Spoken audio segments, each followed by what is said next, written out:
What's up, PGF Nation? The 2026 NFL Draft is officially in the books, and in this episode, we're breaking down days 2 and 3 of the NFL Draft. We already covered round 1 in the last episode. If you haven't already, go back and check it out. Now we're moving into day 2 and day 3, and it's all about the rest of this class, the steals that stood out, the reaches that raised eyebrows, some of our favorite picks from the middle rounds and late rounds of the draft. Because once you get past round 1, that's where teams either build real depth or miss some big opportunities. Once again, I'm Brad Fowler. He's Alex Higdon. Alex, who was the worst pick on day 2 or day 3 of the NFL Draft? Well, day 2, I'm going to start with the Niners and what they did in round 3 for day 2. Kalen Black out of Indiana. I mean, what was the thought process on saying that this guy wouldn't be there? Now, perhaps they got some information. I'll always say that. However, you still could have gotten gotten somebody else. Period. I don't care if it was on defense or offense. You could have gotten somebody else. It wouldn't have killed you. I mean, hell, you could have gotten Mike Washington in day 3 like the Raiders did. But wow, I did not see where Kalen Black had this leverage where he showed where he should have gone in round 3. Now, I will say the 49ers have done good with their running back picks, albeit Isaac Guerrero, who we thought was going to be good, kind of fell off the map. But Kalen Black in day 2, round 3 didn't make sense to me. Yeah, just real quick. I think Guerrero dealt with some injuries, though, right? Isn't that kind of part of what? Yeah. Yeah, I think it was some injury. But he flashed there early. But no, you're right. Not to get off topic. Kalen Black, this is one of those examples of a guy that I really like. I really like Kalen Black. I think he's a tough, really good all-around football player. A guy who I gave him a lot of credit, Alex, when we were talking about the Senior Bowl. This was a guy that showed up to the Senior Bowl and played really well, and a guy that a lot of people didn't expect, because let's face it, a lot of the Miami guys and a lot of the Indiana guys didn't go to the Senior Bowl because their season had just ended. And so a lot of those guys opted out of the Senior Bowl. This guy showed up, really showed like, look, this guy is a competitor. He's tough. I like the player, but I'm with you. In round 3, man, that just didn't make any sense.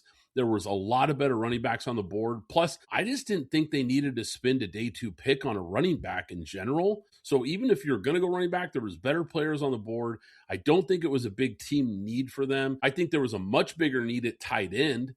And this was a deep tight end class with a lot of guys to pick from, and they went away from it. So I thought it was really questionable positional value, really questionable roster allocation with that selection. I've got a day 2 guy in round 2 that I just don't think made any sense at all. How about the Rams taking Max Clare, the tight end out of Ohio State? Now, once again, I like Max Clare. He's a good player, but did you really need a tight end? And especially in round 2, I mean, what do they got? 5 or 6 tight ends on the roster? I know they run a lot of 12 and 13 personnel. What are they going to run, Alex? 14 personnel? I mean, what are we doing here with the Rams? This pick made no sense at all. I don't know what kind of impact he has in year 1. You just drafted Terrence Ferguson the year earlier. It's not like they really had to upgrade that position. Once again, good player, just a bad pick, or I should say an unnecessary pick, and really not a good fit for the Rams either. That one made no sense to me. Well, I'll tell you, as of right now, the Rams have 8 tight ends. They have Kobe Parkinson, Tyler Higbee, Terrence Ferguson, Max Clare, Rohan Jones, Dan Villari, Mark Redmond, and Davis Allen. Now, obviously, you can open up your rosters to 90, but right now they have a total of 8 tight ends, which is the most on their team right now. They have 8 tight ends on their team right now that they are carrying. Whatever McVay is thinking of over there, he plans on running some 14 and 15. You said 13. They plan on running some 14 and 15 personnel with the amount. I'll say this, since you brought up the Rams, I'll bring up the Rams as a whole. I didn't like anything the Rams did. They got Ty Simpson in the first, Max Clare in the second, Keegan Trost in the third, CJ Daniels. I know these guys are latest. Some people say whatever, but CJ Daniels in the fourth, and then CJ Daniels in the sixth, and then Tim Keenan in the seventh. you ignore the sixth and seventh guys because they could or could not make it if they do great. But that first, second, and third pick, I didn't get those at all. I didn't understand what they were doing. Yeah, I'm with you, Alex. We talked about Ty Simpson on our first round recap. Obviously, neither one of us are a big fan of that pick at all. The Max Clear pick, like we talked about, I'm not sure what they're doing there. I know they didn't have a lot of picks. CJ Daniels might be the one pick that I liked. He actually was one of my favorite sleepers in this draft. So I think that might be the one kind of bright spot. But yeah, I just didn't understand what they were doing. I thought they had multiple needs that they could have addressed, and they just went in a weird direction. So I'm with you. I was not impressed at all with what the LA Rams did. A couple teams that I want to get to, and we'll get into some more individual picks here in a minute, but the Miami Dolphins not addressing wide receiver early, the New Orleans Saints not addressing the edge position early. Cam Jordan's 37 years old. I thought that was a big miss. The Denver Broncos. And when I'm looking at this Broncos class, just a lack of impact picks, just overall. There's just not a whole lot to get excited about with what the Broncos did. Now, I know this is one of the better rosters in the NFL. It's not like that they don't have a lot of holes, but this is a team that kind of left me scratching my head. Yeah, outside of Jonah Coleman, which was a guy that we were talking about was going to be a late round pick. Well, we thought rather a day 3 pickup. I don't know what they did in between. I guess they got their first pick in round 3. I'm not sure what they did. Perhaps they're relying on what they have at the top. In other words, what they have already on the team to move forward. But I didn't like anything there. But let me go back to Miami for a moment. You didn't like Chris Bell or Caleb when they picked those guys. Now they were later round picks, and I know we both killed them taking Caden Proctor at 12. But Caleb Douglas from Texas Tech in the 3rd, and then actually Caleb Douglas and Chris Bell in the 3rd. You didn't like those wide receivers? Okay, you know what? I really like Chris Bell. I really like Chris Bell a lot, actually. So he gets injured, but he does get injured. But I hear it. Yeah, he's coming off of the injury, and so I don't know how much of an impact he has year 1. So that's a little bit concerning. Caleb Douglas, though, I thought was a huge reach. I did not have a 3rd round grade on Caleb Douglas, and I think there were better players available. So I didn't like that pick at all. Now, I love the Chris Johnson pick and the Jacob Rodriguez pick and the late first rounder that we talked about the other night. And Jacob Rodriguez is a stud. I think that was a great pick.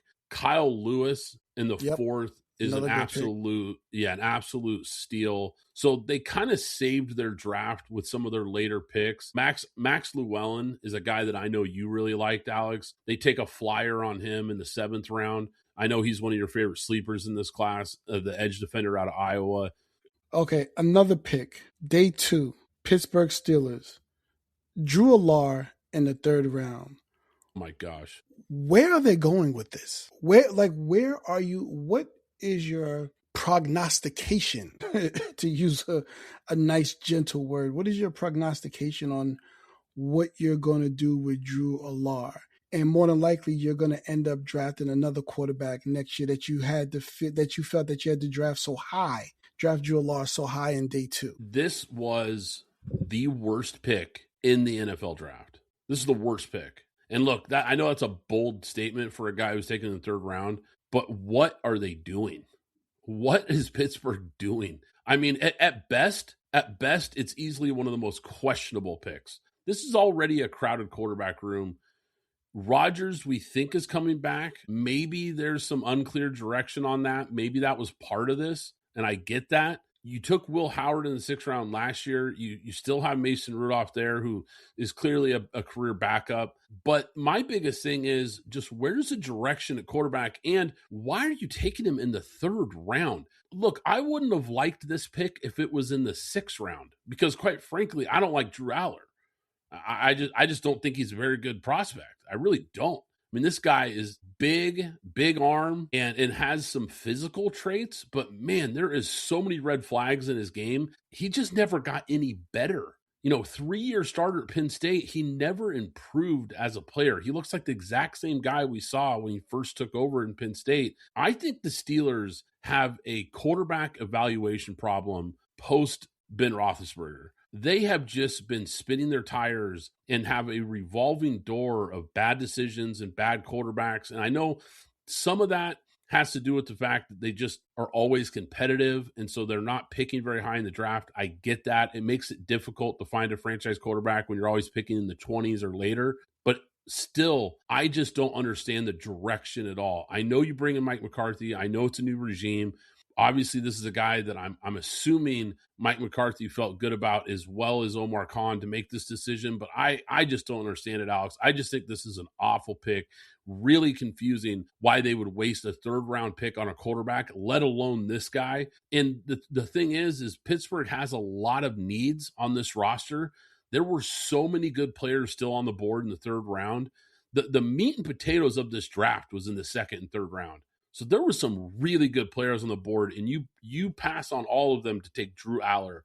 That just made no sense at all. So let me ask you, so do you think now, being that Mike McCarthy, he's supposed to be good at developing quarterbacks, do you think this was a Mike McCarthy push? I would think that McCarthy had to have been involved with this selection. I would think he would have to be because, like you said, because Mike McCarthy is an offensive guy, he's an offensive play caller. The West Coast system also, to me, seems like a weird fit for Drew Aller, but Mike McCarthy obviously knows a lot more about football and play calling than I ever will. So maybe he sees something on tape with this guy that makes him think, hey, we can fix some of the mechanics. We can clean up some of the issues that you see on tape with him. Maybe he sees a guy with enough traits that he thinks, hey, we can develop this guy. I don't know. But man, that was a baffling pick. Look, let's get to a team that is getting crushed by a lot of media out there. I have no idea what the Jacksonville Jaguars were doing in this draft. Multiple day 2 picks, didn't address really any of their needs. I thought their value as far as just poor overall value selections, they reached on damn near every pick they made. The only player that I really liked that they took was Emmanuel Pregnon, the guard out of Oregon. They took at pick 88 overall in the third round. I think that was a great selection. He was my number 2 ranked guard in this class. I thought Pregnon was a second round pick all day. I actually thought for sure he would be the second guard taken off the board. Somehow he slid in this draft. I think he's a really, really good player and a really good value for where they got him because I did not expect him to be there in the third round. Other than that, I can't justify any of their other picks. I don't know what they were doing. I mean, where did you have some of these guys ranked, Alex? Because some of these guys weren't even on my board.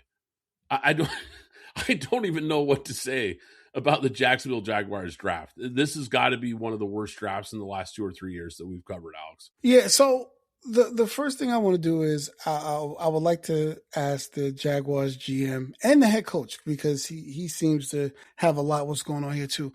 Why a tight end with the first pick, and then why come back a tight end in the fifth round? They got Nate Bokercher in the second round with their first pick, and then they came back in the fifth round, got Tanner, I guess you could say Kazal. I believe that's how you say his name, from Houston.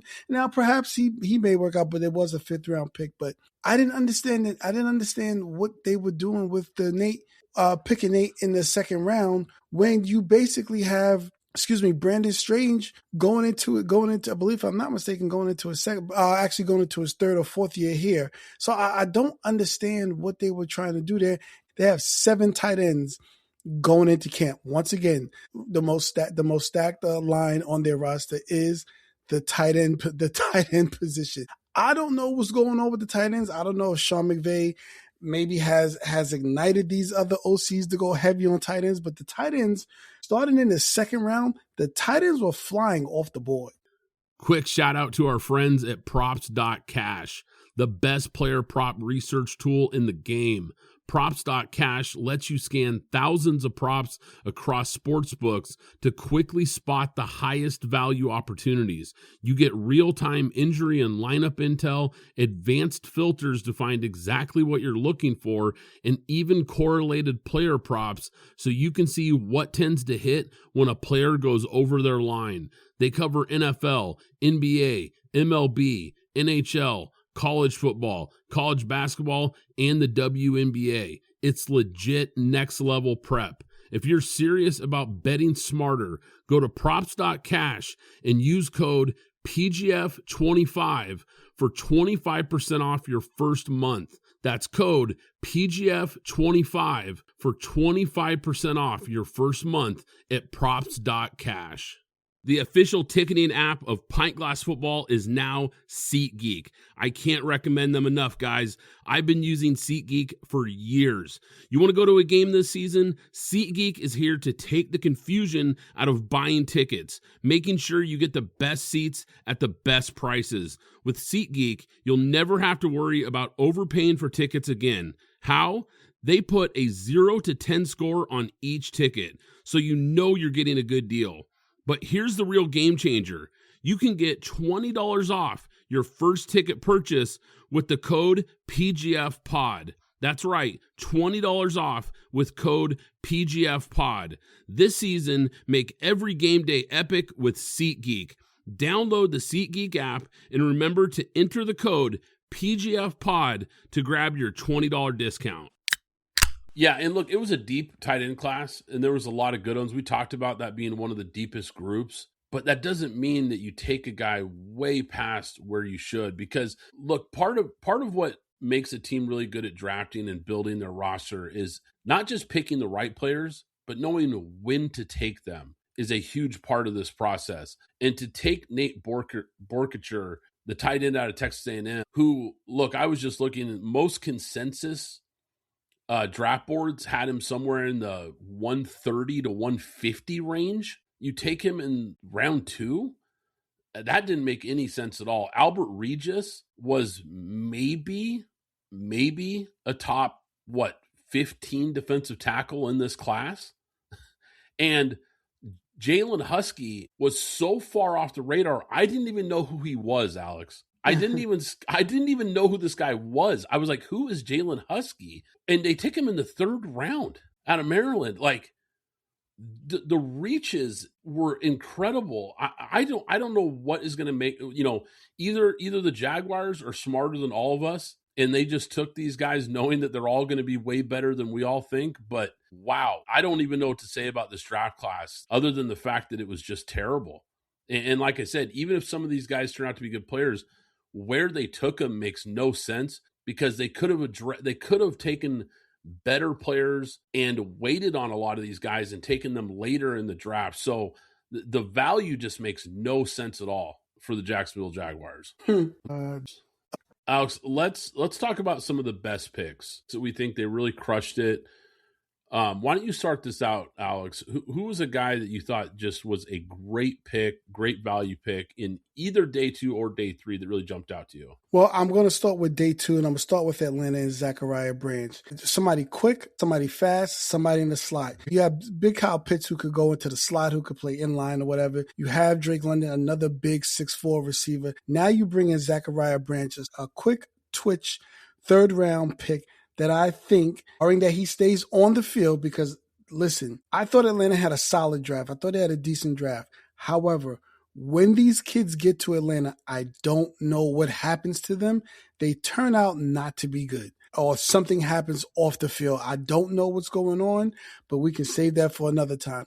But I like Zachariah Branch. I like how the receiving core's coming. I love how the defense has come along. I think the defense should be one of the better defenses going into the year. I think they should be top 10, maybe 12, if they can straighten out everybody for the season. So I like how the defense said now, and now it's time to get the offense straight, and I love Zachariah Branch. I do too, and we talked about this on an earlier episode, but if you go back and look at his tape at USC, he was a much better player in that offense than what he was with Georgia. I think the transfer to Georgia, really hurt his evaluation as a prospect because of the way they used him in the offense. They basically turned him into a gadget guy.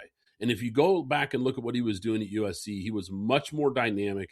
He was a much better all-around player and wide receiver at USC than he was at Georgia, or what he showed at Georgia. So I really like Zachariah Branch as well. He was in my notes here as one of my favorite picks as well. I think that was a great pick, and a guy that you could, like you said, you could really use, just a dynamic playmaker over the middle, in the intermediate range, and in the middle of the defense. He's going to be a problem for sure with that speed.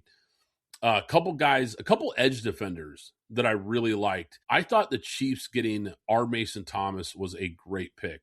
They needed to get some juice as far as a pass rusher up front for this defense. Now, he's probably more of a rotational pass rusher, a little bit of a liability as a run defender, but a guy that you can rotate in on obvious passing downs, and he can give you some juice on the edge. A lot of comps I've seen are to Nick Bonito, and I totally get it. Twitchy, quick player on the outside, a little bit undersized, but a guy who can really get after the quarterback. So I like that pick for the Chiefs. And then a guy that I had a first-round grade on that fell into the second round was TJ Parker to the Buffalo Bills, the edge defender out of Clemson. I thought that was really nice value to get him at pick 35 in the second round. And I thought it was a solid pick. Now a lot of those Clemson guys we talked about how bad the team was, but we were talking about how good Clemson's D-line was, and there were going to be a lot of guys, but a lot of those guys kind of fell out after the draft came out, and we saw a lot of them drop. But however, I think TJ Parker was a very solid pick for the Bills. A pick in a draft overall that I liked. I loved Zion Young once again for Baltimore. Yes. They have Zion Young, they have Mike Green going into the future. They have Trey Hendrickson now, and they got Vega Ione. They also got Jacoby Lane. They also got Elijah Sarah. So now they also have some big, huge 6'4", 6'3", 6'4" receivers out there, so that Lamar can get the ball down the field and do whatever institution that the new coach is going to bring in, the new OC is going to bring in. Their first four picks, Ione, Young, Lane, and Sarah. I love those picks. Okay. I'm glad you brought up Zion Young, because the consensus board had this guy as a top 25 player on a lot of people's boards. A lot of people had a first-round grade on him, myself included. And I actually was higher on Zion Young than maybe anybody else out there. I had him as my 13th ranked prospect in this draft. I am that high on Zion Young. I love this guy's tape. This guy has an NFL prototype build, big, plays fast, nasty attitude, relentless motor. He has a really high pressure rate. He's a dominant run defender. Didn't have a ton of sacks, but he definitely disrupted a lot of quarterbacks. I love this pick. I think getting this guy at pick, 45 in the draft was shocking.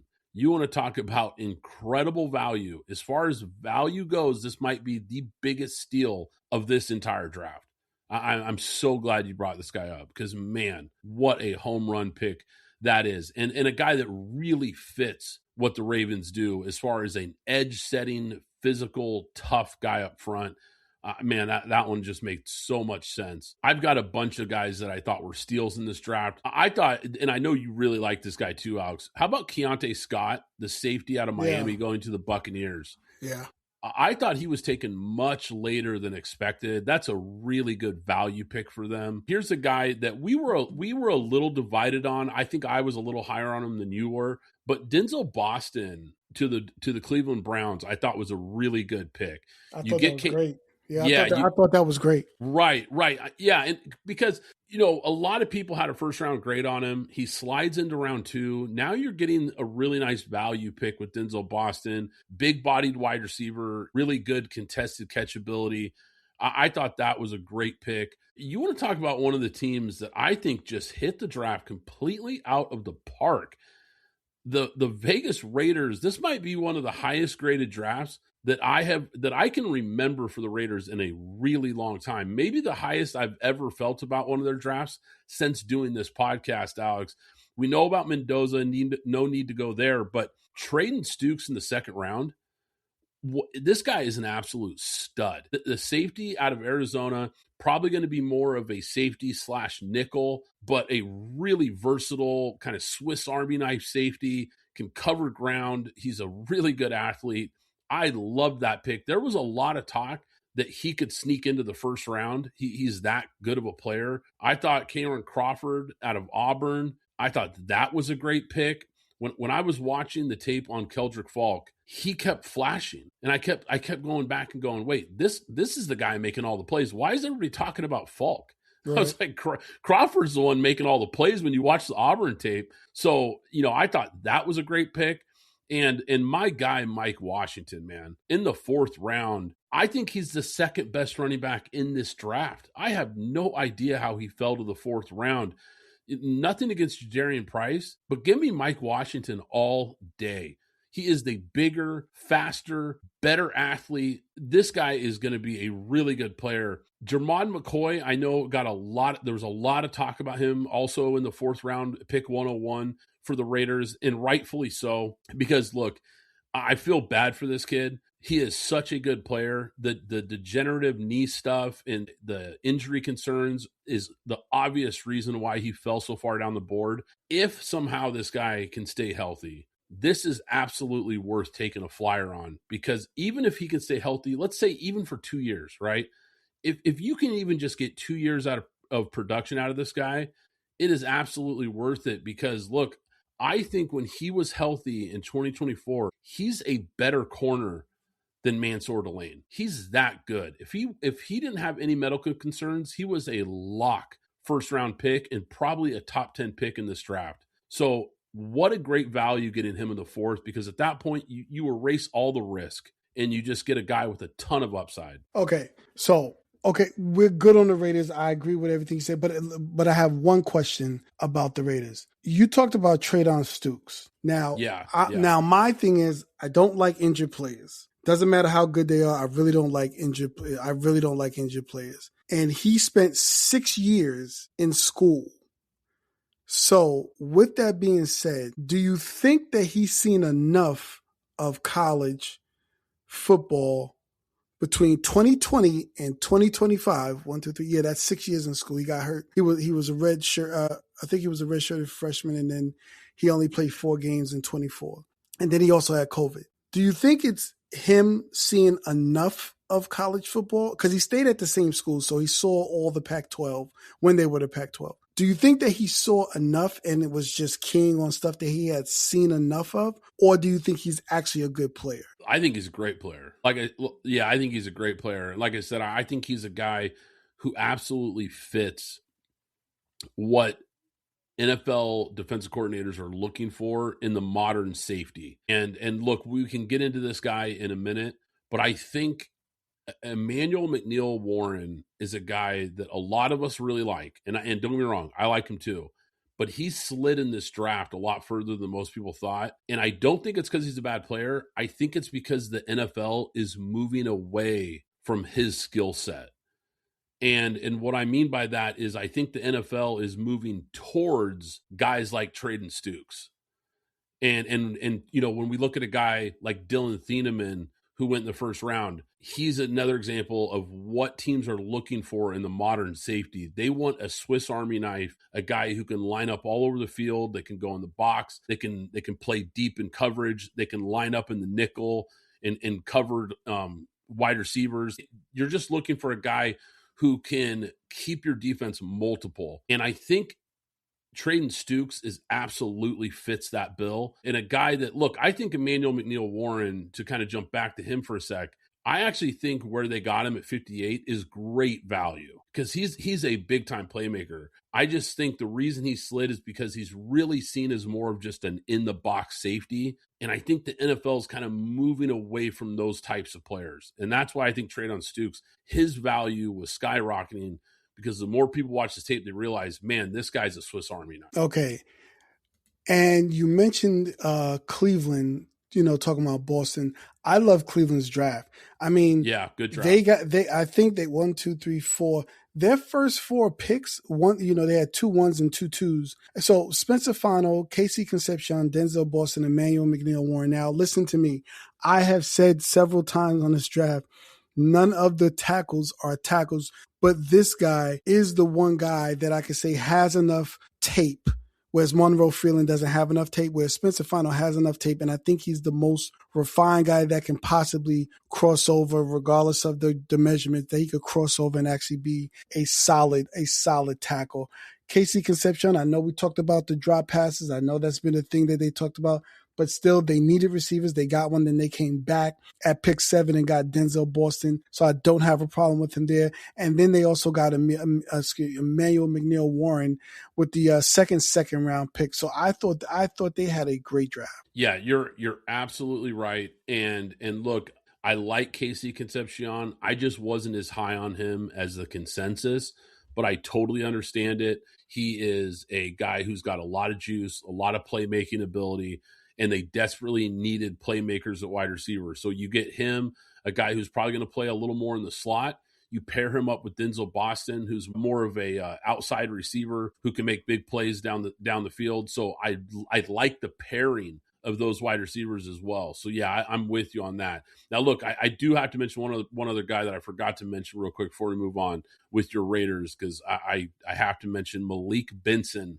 in the 6th round, the wide receiver out of Oregon. This is a really, really good value pick. And obviously with me being out here in the Northwest, being close to this program, I saw this guy play a lot of football. And last year at Oregon, they had a lot of injuries to a lot of their top receivers. And Malik Benson stepped up and basically became wide receiver 1 for Oregon when they desperately needed one, and had a really good season. He's got big time speed, and he also adds value as a punt returner. Look at the USC tape.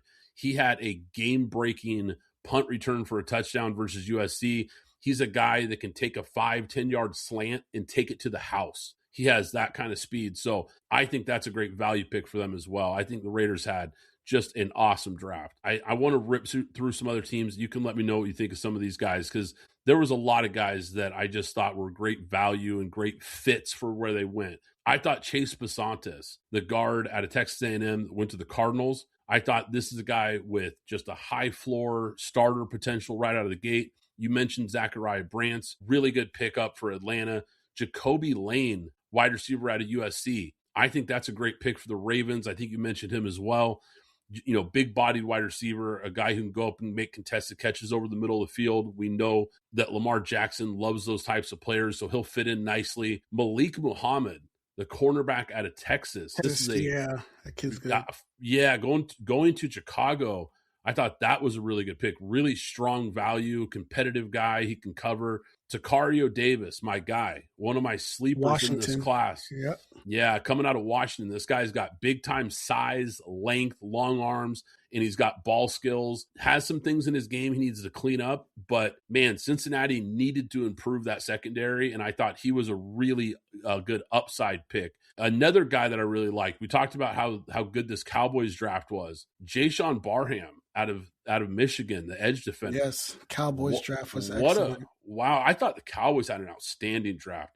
This guy is physical. He's a versatile player. You can kind of move him around the line. I thought that was a really nice pickup. Hold on one second. Hold on one second. Where the Cowboys were before they traded back, would you have traded up? I guess it would have been maybe 5 spots for Ruben Bain. Let's see. So you're saying because they had the 11th pick that they traded up for, and they took Malachi Lawrence at 23. No, 23, right. They traded back from 20 to 23. And I believe Tampa Bay had the 15th pick, if I'm not mistaken. Yeah, Tampa Bay took him at 15. Right. Would you have moved up 5 spots for Ruben Bain? No. Okay. No, I love what the Cowboys did, because Ruben Bain at 15, I don't hate that pick, because at 15, you negate some of the risk that comes with Ruben Bain, because like we've talked about, like a lot of shows have talked about, let's face it, you guys are probably tired of hearing about it. The short arms, the physical size limitations, being kind of a tweener, some of those concerns are real. And so even though he was a great player, there was definitely some teams that looked at him and thought, look, you don't want to take an outlier in the top 10. So it didn't shock me that he slid in this draft. At 15, at that point, it's like, okay, now you're starting to get some value coming back to a guy, if he does pan out, could be a really good player. But I have some real concerns with Ruben Bain too. And when I look at what Dallas did, I would much rather have Malachi Lawrence and Jayshon Barham at pick 1 or at pick 23 in the first round, and then in the third round to get Barham. I would much rather have those two defenders than getting Ruben Bain at 15 or wherever they needed to go in order to, I guess they would have had to get in front of the Bucks probably, but wherever they would have had to go to get him, I would much rather have the combination of those two guys because I just think Barham could be a steal in this draft. I think he's a really good player. And we talked about Malachi Lawrence the other night, and you know how much I love him. So I think they added some real juice on the edge for the Cowboys, which is something they really desperately needed after moving Micah Parsons. So I think they just crushed this draft, especially at the top. Well, let me go on another team that I've just been kind of doting over. Actually a lot. I love what the New York Jets did. David Bailey at the 2nd pick, Kenyon Sadiq at the 16th pick, Omar Cooper at the 30th pick, D'Angelo Pons at the 18th pick. Then they skip the 3rd round. They go down to the 4th round. They get Darrell Jackson. And just for kicks and giggles, they also got Cade Klubnik. And who knows if he's going to be a good quarterback because they have another 2 picks the following year in 27 to go and get whatever quarterback they want there as well. I loved what the Jets did. Now, hopefully they can pull it all together.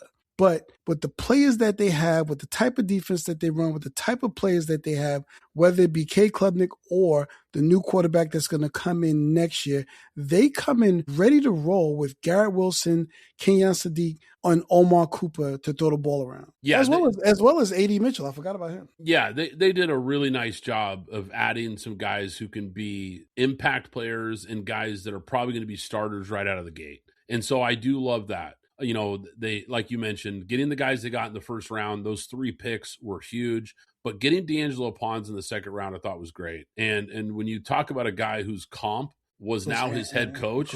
Yep. Kind of a perfect fit there. I mean, D'Angelo Pons, we just talked about Ruben Bain being an outlier. D'Angelo Pons is basically the outlier of the secondary in this class. He's so undersized, but man, that's about the only red flag for this guy because his tape is so good. He's so talented. He's so smart. He's quick. He's physical for a guy his size, for being undersized. He's physical. I just think at pick 50 in the 2nd round, no reason why you don't take a flyer on this guy because if he pans out, he could be a really, really good starter. He just has so much to work with. Cade Klubnik, I get that you're going to take a flyer on a quarterback, but I didn't like it in the 4th round. The 4th round, there's still some pretty good players on the board. I don't really like it. That feels like you're kind of throwing that pick away because let's face it, they have 3 first-round picks. They're going after a quarterback next year. We know for sure that is happening. Yeah, 3 first-round picks. Sorry. Yeah. Right. So why even take one? I don't know. I get it. You're taking a flyer, but take a flyer in the 6th round. Take a flyer in the 7th round. Don't take a flyer in the 4th round. It's kind of similar to what I was saying about Drew Aller. If the Steelers would have taken Drew Aller in the 6th or 7th round, I would have been like, okay, whatever. But in the 3rd round, there's too many good players still available. That's kind of my thing is you could have gotten a guy who at worst could be a rotational starter or a guy who at worst is a special teams contributor. Cade Klubnik's going to hold a clipboard. I guess in today's terms, I know that kind of dated me with the clipboard. Yeah, he's going to hold a surface. He's going to hold a surface, right? He's going to hold one of those iPads, right? Like, I'll join 2026 with the rest of us here for a minute, but you get what I mean. He's not going to be a guy that contributes at all to this team. So, I didn't love that. But the rest of their draft, like you said, Darrell Jackson, really good pick in the 4th round. Hard not to like what the Jets did for sure. Adding a lot of guys that it fits that I think that really fit what this team's going to do. And look, you know how much I love Kenyon Sadiq. Kenyon Sadiq, I think, is one of the 10 best players in this draft. His potential is sky high. So getting him at 16, a lot of people thought, they're going to take a wide receiver. Why take a wide receiver when you can take a tight end who is essentially a power slot with way more upside than any of these wide receivers? That includes Carnell Tate, Jordan Tyson, any of those guys. I'll take Kenyon Sadiq over any of them, because he's a bigger, better player than all of them, in my opinion. So, yeah, Kenyon Sadiq has the chance to in a couple of years, we could be looking back at that pick and be like, wow, you're looking at one of the best tight ends in the NFL in a matter of a couple seasons. I think he has that kind of potential. Other picks, other guys that jumped out, Alex, I've got a few more that I really liked. Who else kind of jumped out in this draft? Late picks, 2nd, 3rd round, late rounds, any guys that you just really loved that jumped out to you? Well, I'll give a whole team. like I've been doing. It's the Tampa Bay Bucks. Now, we all know how I feel about Ruben Bain. We don't have to go into all of that. Josiah Trott in the second round, Ted Hurst in the third round, then Keontae Scott in the fourth round. I don't know how much better they could have gotten getting those picks. And I think Anthony Hill went before Josiah Trotter, if I'm not mistaken. The Josiah Trotter, I guess there's a little bit of trepidation that some people have because Jay Golday, I believe, who went to Cincinnati, I believe he went after him, and I probably would have chosen him over Josiah Trotter. But I'm not upset with them getting Josiah Trotter. Yeah, so this is another perfect example of I like the player, I don't like where they took him. I thought that was a little early. And in a linebacker class that was this loaded, I think there was better players available. And like you said, Jake Golday, I definitely had a higher grade on him. Actually, I'm sorry. Anthony, he went before Anthony Hill as well. I completely forgot about that. Yeah, you know what? Now that you bring that up, that kind of stings too, because Anthony Hill's another player. You know, those two guys that definitely had a higher grade on. So don't love that pick. Now, the pick I did love absolutely is, it's my guy, Ted Hurst. Ted Hurst in the third round gives Baker Mayfield a weapon. After losing Mike Evans, their big X receiver, you bring in Ted Hurst. He's 6'4", big-time speed, great hands. Look, this guy had 15 touchdowns over the last 2 seasons. I had a second-round grade on Ted Hurst. I'm saying it right now. He's going to be one of the biggest steals in this draft. And what is crazy to me, Alex, is 8 wide receivers went ahead of him that I had ranked behind him. There's going to be a lot of teams that look back at this draft in a couple of years, and they're going to be sitting there saying, what in the world were we thinking passing on Ted Hurst? Because, man, I love this kid's potential. Before you move on, let's just be clear. Tampa Bay has been a wide receiver breeding factory down there because they have guys coming out of all over the place. Yeah, it is. It's a good point. They do a really nice job evaluating wide receivers. They've hit on a lot of them for sure. A couple other guys that I really liked, Alex. How about Gabe Jackus out of Patriots? Illinois? For the Patriots? Yeah, coming out of Illinois, goes to the Patriots. This guy had 11 sacks. I think there's a guy who's got even more upside. I think he's a guy that, could become a rotational DPR and really excel at the next level. I actually got to see this guy play live against Oregon, 2 years ago, I think it was. Really good player, high motor guy. He will fit right into that Patriots culture. I think that was a great pick. Another guy, real quick, to jump back to the Bucs, we mentioned Keontae Scott in the 4th round. I think that was a great pick for them too. Avion Terrell to the Falcons. Yeah, talked about the Falcons earlier. Yeah, what a cool pick that was, man. Getting to pair up with his older brother, AJ Terrell. Avion Terrell's a good player, man. He's got some press coverage ability, a little bit undersized, but really good player, good speed. He's a good athlete. I think he could turn into a really strong piece for them in the secondary. How about the Texans taking Caden McDonald? Everyone talked about in the first round how Philly jumped ahead of Pittsburgh. How about the Texans jumping ahead of the Giants and getting Caden McDonald? Because talk about understanding the board and understanding what the Giants needed badly after moving Dexter Lawrence and them getting in front of them to go get Caden McDonald, especially in a draft where defensive tackle was one of the lightest position groups in this draft. So the Texans knew if they don't get their guy, that position group was going to drop off quickly. I really like Caden McDonald. I thought he had a chance to go in the first round. One of my favorite picks in this draft. A guy who can push the pocket. I think he has a lot of upside as far as he can still develop his pass rush ability, but he's a run stuffer, and they needed a guy that could really clog the middle of that defense. And, man, he's going to be fun to watch on that Texans front with all those other pass rushers. So this is my last team that I'm going to talk about, and it's because they have so many picks. Monroe Freeling at 19, I thought that was a solid pick for Georgia, for the Panthers. But then come back in the second round, getting Lee Hunter. Then come back in the third round, getting Chris Brazel, and in the 4th round, Will Lee. Now, I like Will Lee. I don't know where he's going to play on this team, or if he's just going to be a backup, or if they're going to try and stick him in the nickel. But I do like Chris Lee for this team. Yeah, this was an interesting draft for the Panthers because you're right.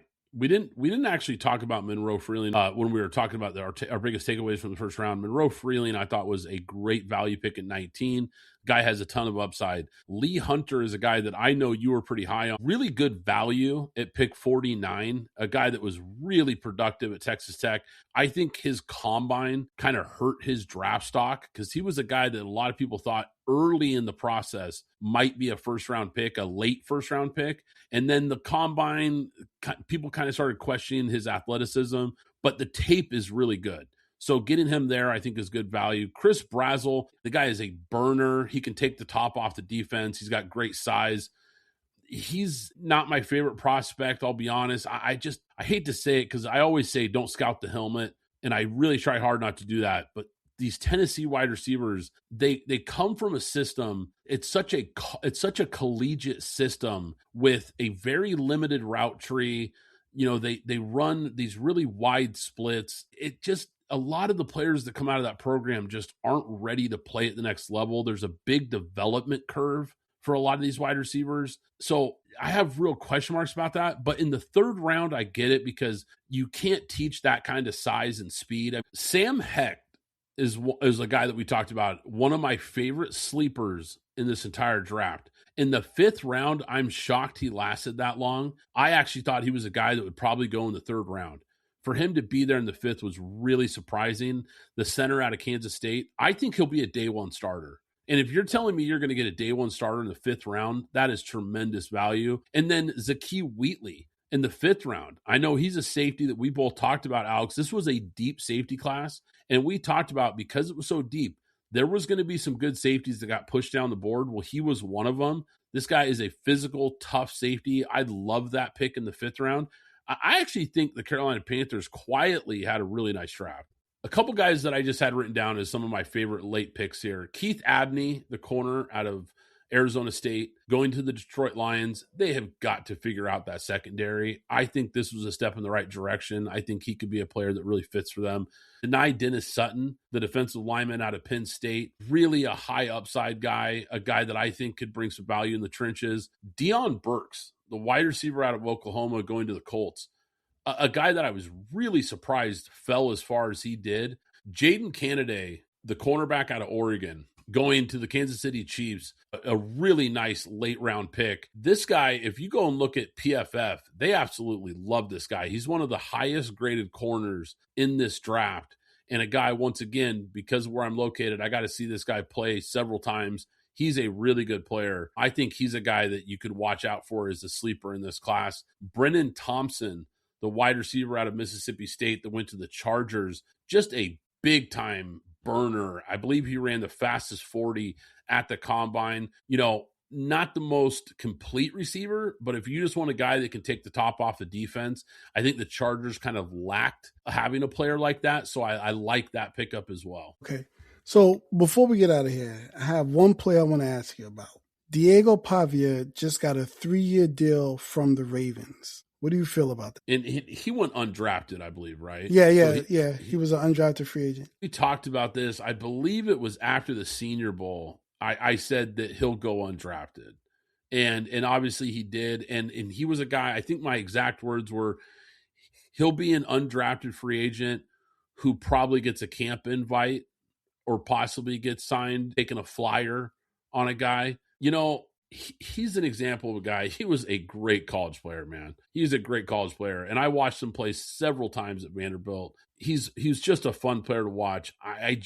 I never once watched Diego Pavia and thought he was an NFL quarterback. I never saw it with him. There's always a handful of guys that are just really high level college players that just aren't good enough to play at the next level.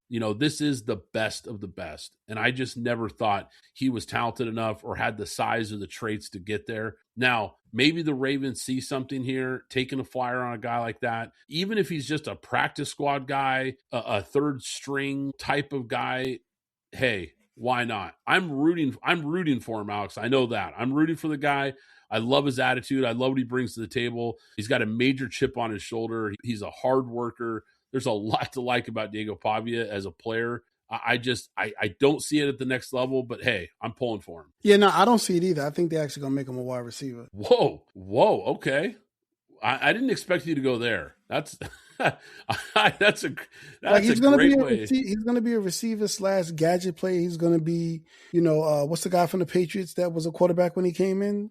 Julian Edelman. Okay, I don't know if he's gonna be as good as Julian Edelman, but I see him being a backup slash, he can, run whatever gadget plays they can run out there because they have Tyler Huntley sewn in as their backup, and Diego Pavia, he can be listed as a 3, and he can also go out there and be another wide receiver. Man, I like it, man. I like the prediction. I mean, he's a pretty athletic guy, so who knows? Just to give defenses something to think about, knowing that he could throw the ball, so you always have to be concerned with that.